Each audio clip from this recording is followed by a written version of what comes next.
Chapter 6. Guanyin comes to the feast and asks the reason why. The little sage uses his might to subdue the great sage. We shall leave for the moment the heavenly generals making their encirclement, and the soundly sleeping great sage.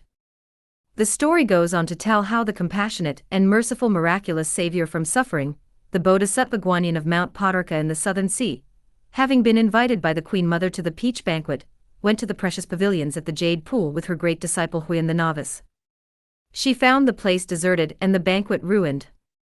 The few immortals present were not sitting at their places but holding confused discussions. When greetings were over, the immortals gave the Bodhisattva an account of what had happened. "If there is to be no banquet and no drinking," said the Bodhisattva, "you had better all come with me to the Jade Emperor." The immortals were delighted to follow her, and when they arrived before the Hall of Universal Brightness, the four heavenly teachers, the barefoot immortal and many others were all there to greet the Bodhisattva. They told her that the Jade Emperor had sent heavenly armies to capture the demon, but they had not yet returned. "I wish to see the Jade Emperor," said the Bodhisattva, "so may I trouble you to inform him on my behalf." The heavenly teacher Qi Hengji then went to the Hall of Miraculous Mist, and the Bodhisattva was invited in. She found that Lord Lao Zi was there in the place of honor, and that the Queen Mother was behind him. The Bodhisattva went in at the head of the others, and when she had done obeisance to the Jade Emperor, she greeted Lao Zi and the Queen Mother. After they had all sat down, she asked what had happened at the peach banquet. "The banquet is held every year, and it is normally a very happy occasion," the Jade Emperor replied, "but this year that monkey fiend wrecked it, so that your invitation was worth nothing." "Where does this monkey fiend come from?" asked the Bodhisattva. "He was born from a stone egg on the mountain of flowers and fruit in the land of Ala in the eastern continent of superior body," the Jade Emperor answered. "When he was born, golden beams flashed from his eyes that reached to the Star Palace. At first we paid no attention to him, but later on he became a spirit, subduing dragons and tigers, and erasing his own name from the registers of death. The Dragon Kings and King Yama of the underworld informed us of this in memorials, and we wanted to capture him, but the Star of Longevity memorialized that in the three worlds all beings with 9 orifices can become immortals. We therefore extended education to the worthy by summoning him to the upper world, and appointing him protector of the horses in the imperial stable. But this was not good enough for the scoundrel, who rebelled against heaven. We sent Heavenly King Li and Prince Neza to accept his surrender, extended him an amnesty, and summoned him back to the upper world. We made him a great sage equaling heaven, though this carried no salary. As he had nothing to do, he would go wandering all over the place, and for fear that this might lead to trouble, we had him look after the peach orchard. Once again he flouted the law by stealing and eating every single one of the big peaches from the old trees. When the banquet was to be held, he was not invited as his position was purely an honorary one, so he played a trick on the barefoot immortal, went to the banquet looking like him, ate all the immortal delicacies, and drank all the immortal liquor. On top of this, he stole Lord Lao Zi's pills of immortality and some imperial liquor, which he took to his mountain for the monkeys to enjoy. This made us very angry, so we sent 100,000 heavenly troops to spread. Journey to the West. Chapter 675. Heaven and earth nets and subdue him. But we have received no reports today, so we do not know whether we have been victorious. When the Bodhisattva heard this, she said to Huyan the novice, "Hurry down from heaven to the mountain of flowers and fruit, and find out about the military situation. If you meet with any opposition, you may do your bit to help, but the important thing is to bring an accurate report back." Huyan the novice straightened his robes, took his iron staff, left the palace by cloud, and went straight to the mountain. He saw that with the layer upon layer of heaven and earth nets, and the men holding bells and shouting passwords at the gates of the camp, the cordon round the mountain was watertight. Huyan stopped and called, "Heavenly soldiers at the gates of the camp, I would trouble you to report that I, Moxa, the second son of Heavenly King Li, also known as Huyan, the senior disciple of Guanyin of the Southern Sea, have come to ask about the military situation." Then the divine soldiers of the 5 mountains inside the camp went in through the gates of the headquarters, where the rat, the cock, the horse, and the hare stars reported the news to the commander of the Central Corps. Heavenly King Li sent a flag of command with the order that the heaven and earth nets were to be opened to let Huyan in. The east was just beginning to grow light as Huyan followed the flag in, and bowed to Heavenly King Li and the 4 other heavenly kings.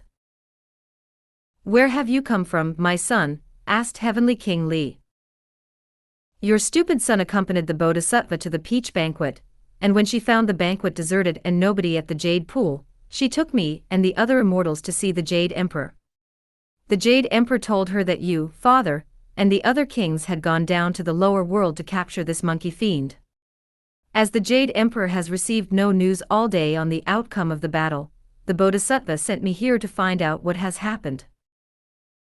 "We arrived here and encamped yesterday," Heavenly King Li replied, "then sent the 9 bright shiners to challenge the enemy to battle, but that wretch used such tremendous magic powers that the 9 bright shiners all came back defeated.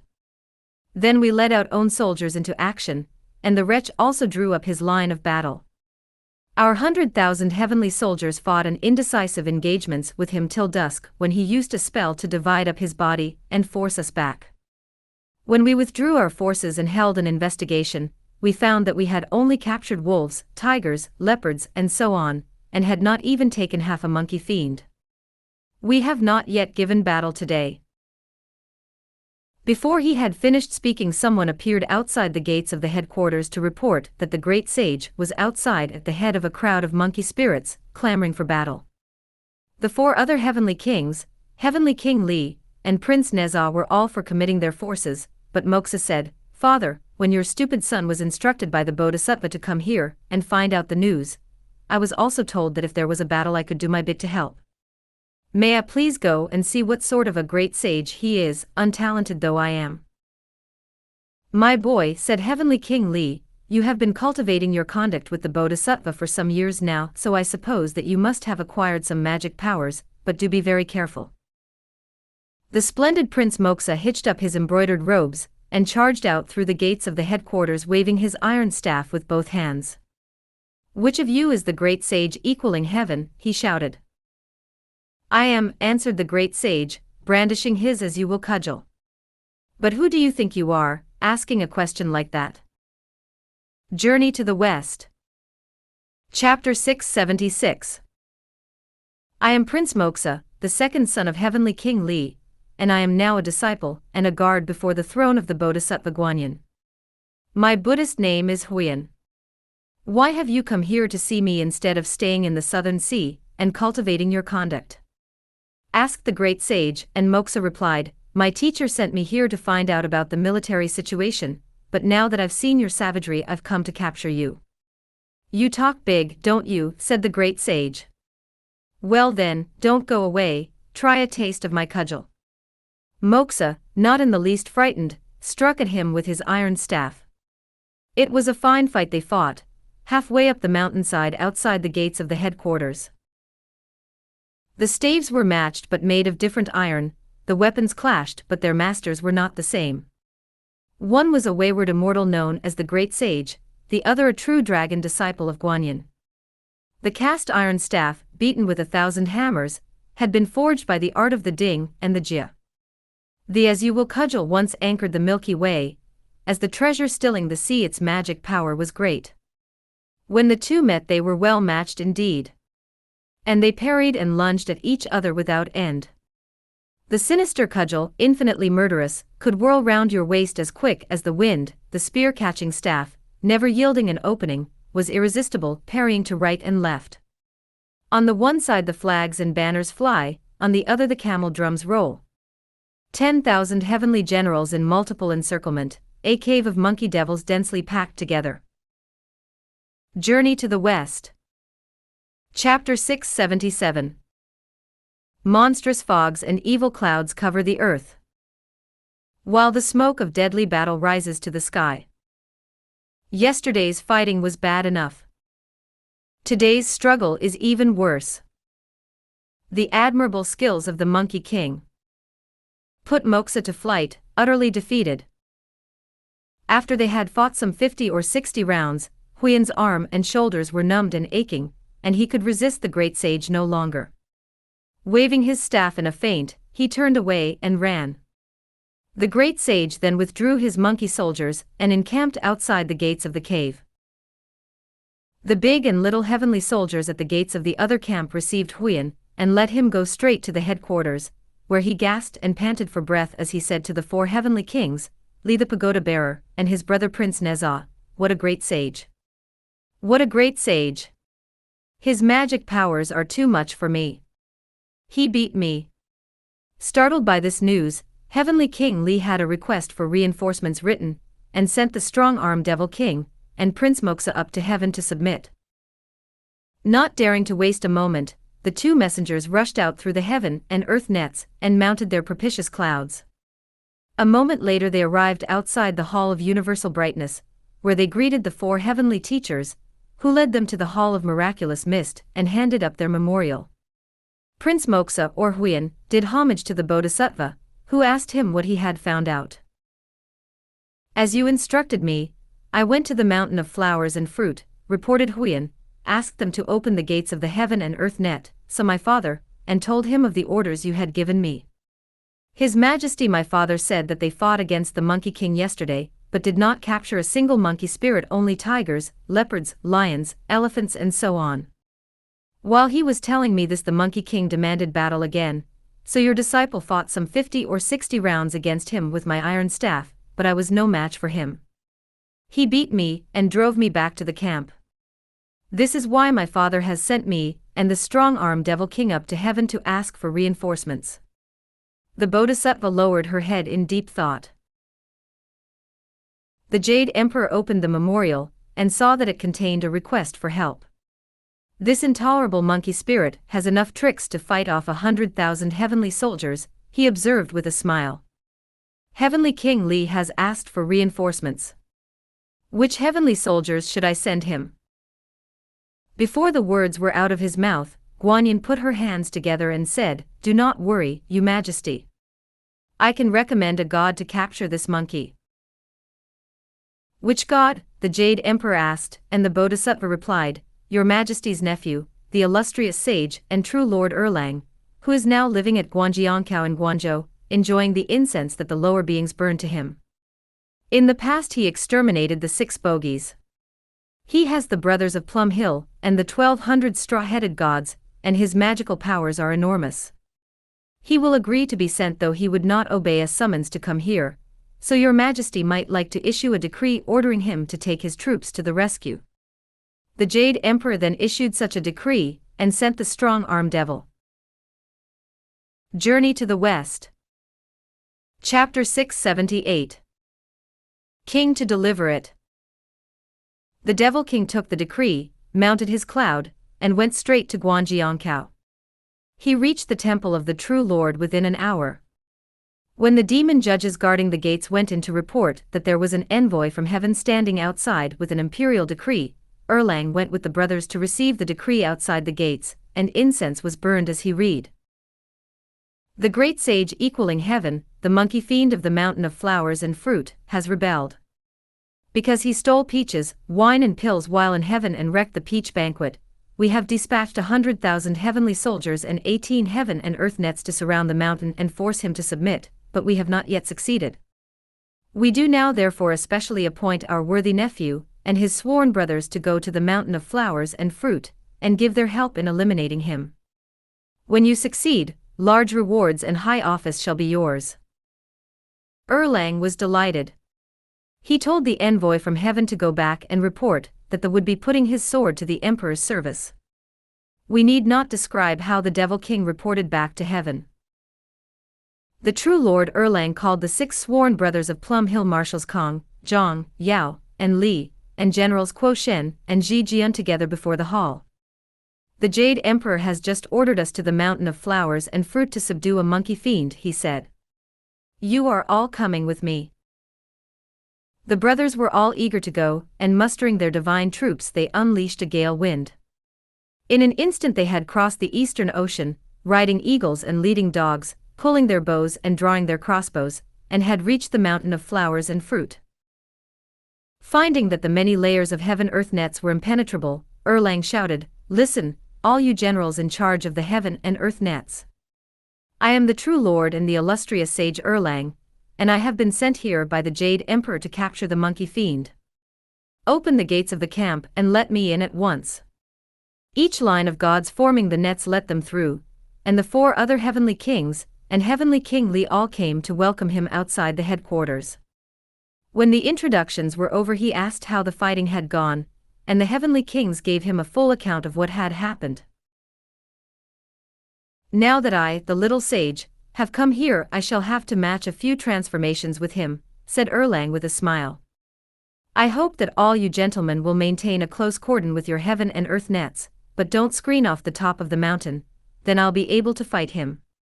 If he beats me I shan't need the help of you gentlemen, as I have my brothers to support me, and if I beat him I won't have to trouble you to tie him up as my brothers can do it.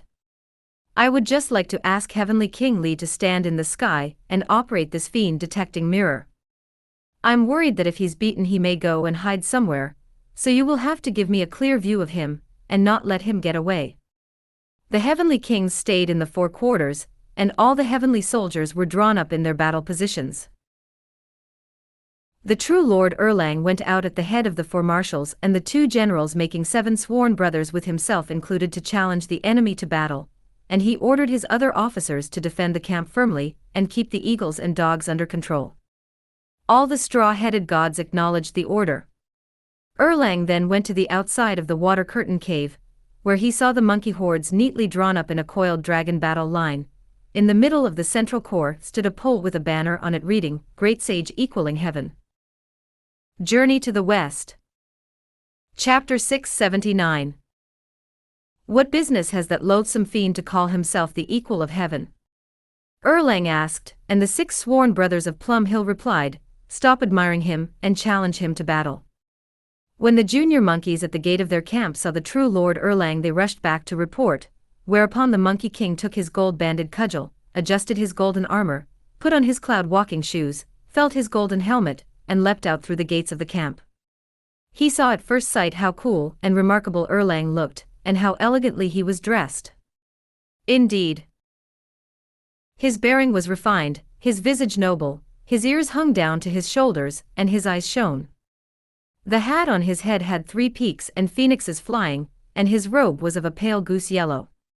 His boots were lined with cloth of gold, dragons coiled round his socks, his jade belt was decorated with the 8 jewels, at his waist was a bow, curved like the moon, in his hand a double-edged trident. His axe had split open Peach Mountain when he rescued his mother, his bow had killed the twin phoenixes of Zongluo. Widespread was his fame for killing the 8 bogies, and he had become one of Plum Hill's 7 sages. His heart was too lofty to acknowledge his relatives in heaven, in his pride he went back to be a god at Guanyin. He was the merciful and miraculous sage of the Red City, Erlang, whose transformations were numberless. When the great sage saw him he laughed with delight, raised his gold-banded cudgel, and shouted, Where are you from, little general, that you have the audacity to challenge me? You must be blind, you wretch, if you can't recognize me. I am the nephew of the Jade Emperor, and my title is Merciful and Miraculous King Erlang. I am here on imperial orders to arrest you, protector of the horses, you rebel against heaven, you reckless baboon. Journey to the West. Chapter 680. Now I remember who you are, replied the great sage. Some years ago the Jade Emperor's younger sister wanted to be mortal and came down to the lower world, where she married a Mr. Yang, and gave birth to a son, who split the Peach Mountain open with his axe. Is that who you are? I should really fling you a few curses, but I've got no quarrel with you, and it would be a pity to kill you by hitting you with my cudgel. So why don't you hurry back, young sir, and tell those 4 heavenly kings of yours to come out? When the true Lord Erlang heard this he burst out angrily, Damned monkey! Where are your manners? Try this blade of mine. The great sage dodged the blow and instantly raised his gold-banded club to hit back. There was a fine battle between the 2 of them. The merciful god Erlang, the great sage equaling heaven, one is the handsome monkey king, the proud deceiver of his enemies, the other a true pillar, the unknown subduer. When the 2 met they were both in a fighting mood. He who had no respect before today learned a sense of proportion. The iron staff raced with the flying dragons, the divine cudgel seemed like a dancing phoenix. Parrying to the left, thrusting to the right, advancing to meet a blow, flashing behind. The brothers of Plum Hill add to one side's might, while the other has the 4 stalwart generals to transmit orders. As the flags wave and the drums roll, each side is as one, battle cries and gongs raise everyone's morale. The 2 steel blades each watch for their chance, but neither leaves an opening as they come and go. The gold-banded cudgel, the treasure from the sea, can fly and transform itself to win the victory. Journey to the West. Chapter 681. A moment's delay and life is lost. A single mistake will be the last. After Erlang and the great sage had fought over 300 rounds, the outcome of the fight was still undecided. Erlang braced himself, and with a shake became 10,000 fathoms tall. In his hands his 2-bladed trident looked like the peaks of Mount Hua. His face was black, his fangs were long, and his hair was bright red. He looked ferociously evil. He hacked at the great sage's head. The great sage, also resorting to magic, gave himself a body as big as Erlang's and a face as frightening, and he raised his as usual gold-banded cudgel, which was now like the pillar of heaven on the summit of the Kunlun mountain, to ward off Erlang's blow. This reduced the 2 ape field marshals Ma and Lu to such trembling terror that they could no longer wave their banners, while the gibbon generals Seng and Ba were too scared to use their swords.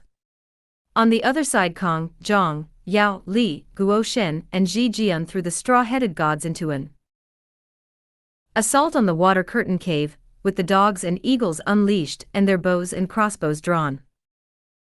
This attack put the 4 monkey generals to flight, and 2,000 or 3,000 devils were captured. The monkeys threw away their spears, tore off their armor, abandoned their swords and halberds and fled screaming. Some went up the mountain and some returned to the cave, like roosting birds frightened by an owl, or stars scattered across the sky. That is all we have to say about the sworn brothers' victory.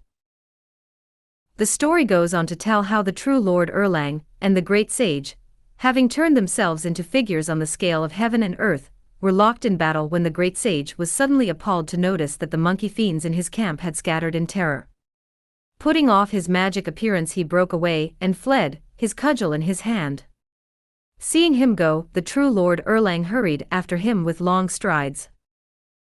"Where are you going?" he asked. "If you surrender at once, your life will be spared." The great sage, who had no heart left for the fight, was running as fast as he could. As he approached the mouth of the cave, he came up against Marshals Kong, Zhang, Yao and Li, as well as Generals Guo Shen and Ji Jian, blocking his way at the head of their armies. "Where are you going, damned monkey?" they asked, and the great sage hastily squeezed his gold-banded cudgel till it was the size of an embroidery needle and hid it in his ear. Then he shook himself, turned into a sparrow, flew up into a tree, and perched on one of its branches. The 6 sworn brothers looked for him very hard but could find him nowhere, so they all shouted in unison, "The monkey fiend has escaped, the monkey fiend has escaped." As they were shouting, the true Lord Erlang arrived and asked them, "Brothers, where had you chased him to when he disappeared?" "We had him surrounded here just now, but he vanished." Erlang opened his phoenix eyes till they were quite round and looked about him. He saw that the great sage had changed himself into a sparrow and was perching on a branch, so he put off his magical appearance, threw down his divine trident, and took the pellet bow from his waist. Then he shook himself, changed into a kite, spread his wings, and swooped into attack. As soon as the great sage saw this, he took off and turned himself into a big cormorant, soaring up into the sky. Erlang saw him, and with a quick shake of his feathers and a twist of his body, he transformed himself into a crane and pierced the clouds as he tried to catch him. The great sage landed on a mountain stream, and changing into a fish, plunged into the water. Erlang, who had pursued him to the bank of the stream, could see no trace of him. Journey to the West. Chapter 682. That macaque must have gone into the water and changed himself into some kind of fish or shrimp, he thought. "I'll transform myself again, then I'll get him." He turned into a fish hawk and soared above the lower reaches of the stream and the first waves of the sea. He waited there for a time. Meanwhile the great sage, who was in the form of a fish, swam with the stream until he noticed a bird flying above him. It was quite like a blue kite, except that its feathers were not blue. It was quite like an egret, but it had no crest on its head, and it was quite like a stork, but its legs were not red. That must be what Erlang turned himself into while waiting for me, he thought, turned round quickly, and went away. The fish who turned round, thought Erlang when he saw this, is like a carp but its tail isn't red, it's like a mandarin fish, but I can't see the pattern on its scales, it's like a snakehead, but without a star on its head, and like a bream, but it has no needles on its gills. Why did it turn round the moment it saw me? It must be that monkey transformed. He swooped down and snapped at the great sage with his beak. The great sage leapt out of the water, turned into a water snake, swam to the bank, and slid into the grass. Failing to catch the fish in his beak, Erlang saw a snake jump out of the water and realized it was the great sage. He changed himself at once into a red-crested gray crane, and stretched out his long beak, that was like a pair of pointed pincers to eat up the water snake. The snake gave a jump and became a bustard standing stiffly on a smartweed-covered bank. When Erlang saw that he had turned himself into so low a creature for the bustard is the lowest and lewdest of birds, not caring whether it mates with phoenix, eagle or crow he kept his distance, reverted to his own body, went away to fetch and load his pellet bow, and knocked him flying with a single shot. The great sage seized the chance as he rolled down the precipice to crouch there and turn himself into a temple to a local god. He opened his mouth wide to look like the entrance to the temple and turned his teeth into the doors. He made his tongue into a statue of a god and his eyes into windows and lattice. He could not tuck his tail away, so he stuck it up behind him as a flagpole. When Erlang came to the foot of the precipice he could not see the bustard he had shot over, and anxiously opening his phoenix eyes he looked carefully around, and saw a temple with its flagpole at the back. It must be that monkey over there, he observed with a smile. He's trying to fool me again. I've seen temples before but never one with the flagpole at the back. I'm sure it is that beast up to his tricks again. If he'd managed to lure me in, he'd have been able to get me with a single bite. Of course I won't go in. I'll smash his windows in with my fist, then I'll kick his door down. Vicious, really vicious, thought the great sage with horror when he heard him say this. Those doors are my teeth, and the windows are my eyes, and if he smashes my teeth and bashes in my eyes, what sort of a state will that leave me in? With a tiger leap he disappeared into the sky. The true Lord Erlang rushed around wildly, but he could only see his 6 sworn brothers, who crowded round him and asked, "Elder brother, did you catch the great sage?" "That monkey turned himself into a temple to fool me," he replied with a laugh. "Just when I was going to smash his windows and kick in his door he gave a jump and vanished without a trace." Strange, very strange. They were all astonished, and though they looked all around they could see no sign of him. "Brothers, you patrol this area while I go to look for him above," said Erlang, and with a quick jump he was riding a cloud in mid-air. When he saw Heavenly King Li holding high the fiend-detecting mirror and standing with Nezha at the edge of a cloud, the true Lord asked, "Your Heavenly Majesty, have you seen that Monkey King?" Journey to the West. Chapter 683. "He hasn't come up here. I've been keeping a lookout for him with this mirror," the Heavenly King replied. The true Lord Erlang then told him how he had used transformations and magic to capture the monkey hordes. "He changed into a temple," Erlang went on, "but got away just when I was going to hit him." On hearing this, Heavenly King Li turned the fiend-detecting mirror in all 4 directions, then said with a laugh, "Hurry away, true Lord, hurry away. The monkey made himself invisible to get through the encirclement, and he's gone to your place, Guanyin." Erlang took his divine trident and returned to Guanyin in pursuit. The great sage had already arrived there, changed himself into the likeness of the god Erlang with a shake of his body, put away his cloud, and gone into the temple. The demon judges did not realize who he really was, so they all kowtowed to welcome him.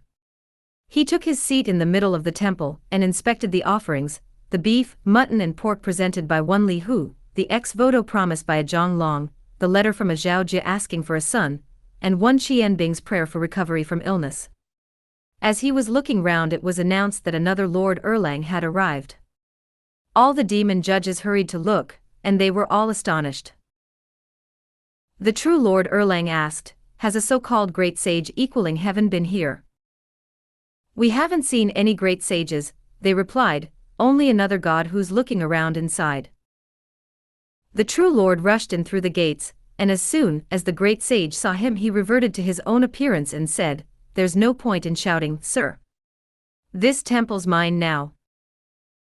The true Lord raised his double-bladed trident and swung at the Monkey King's head, but the Monkey King dodged the blow by magic, took his embroidery needle, shook it till it was as thick as a bowl, and rushed forward to meet the attack.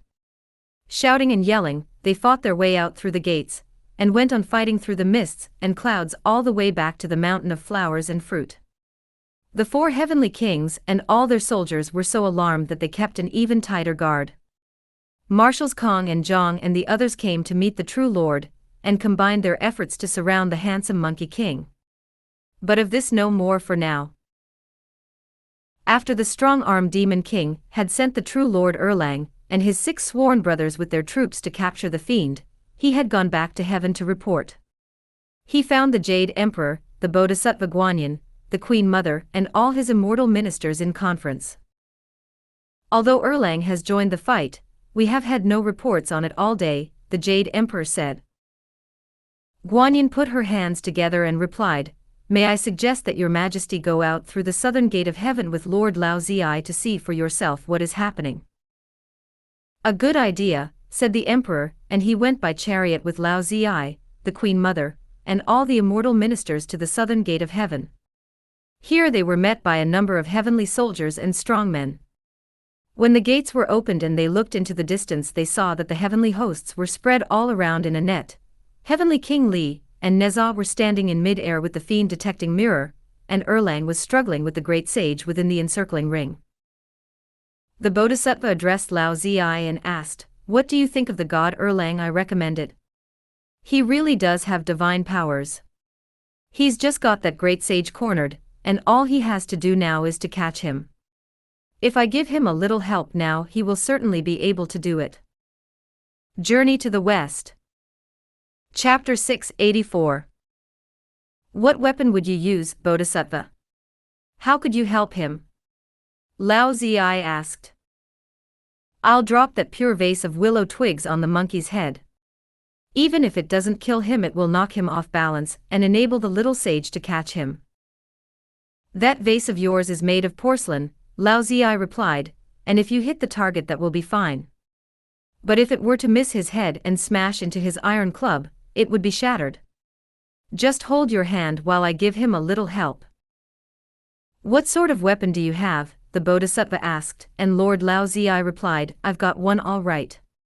He pulled up his sleeve and took a bracelet off his right arm. "This weapon," he said, "is made of tempered steel to which I have added the magic elixir. It preserves my miraculous essence, can transform itself, is proof against fire and water, and can snare anything. One of its names is Diamond Jade and the other is Diamond Noose. When I went out through the Han Pass some years ago to turn into a foreigner and become a Buddha, I have a great deal to thank it for. It's the best protection at any time.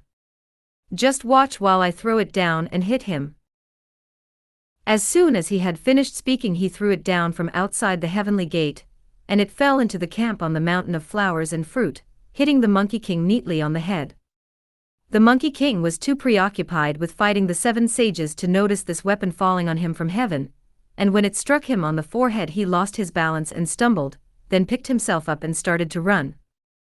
The slim dog of the god Erlang caught him up and bit him in the calf, bringing him down again. As he lay on the ground, he cursed at the dog. "You don't bother your own master, damn you, why pick on me to bite?" He rolled over and tried unsuccessfully to get up, but the 7 sages all held him down, roped him up, and put a sickle-shaped blade round his collarbone to prevent him from making any more transformations. Lord Lao Zi then recovered his diamond jade and invited the Jade Emperor, Guanyin, the Queen Mother, and all the immortal ministers to return to the Hall of Miraculous Mist.